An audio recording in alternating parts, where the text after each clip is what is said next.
Et je lui ai dit, ben, moi, le WhatsApp de la classe, je veux bien parce que je trouve que c'est bien que tu puisses échanger avec tes camarades et je veux pas que tu sois exclu de cet espace-là.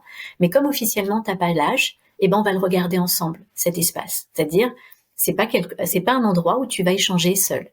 Moi, je veux qu'on puisse vérifier ensemble que tu sais ce qu'on peut dire dans un groupe classe. Et ça m'a permis de voir qu'en fait, les enfants ne savaient pas du tout qu'est-ce qu'on partage avec qui. Donc déjà, les premières règles des échanges en ligne, qui vont être valables sur les réseaux sociaux, c'est qu'est-ce qu'on échange avec qui. Donc ça peut déjà faire un premier sujet de discussion.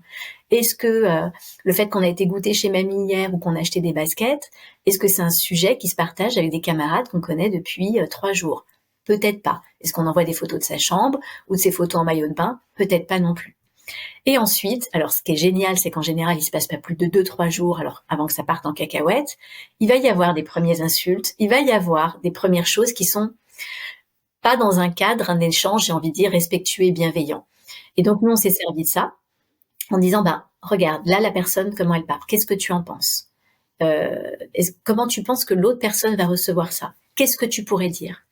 Est-ce qu'il faut se taire? Est-ce qu'il faut en parler?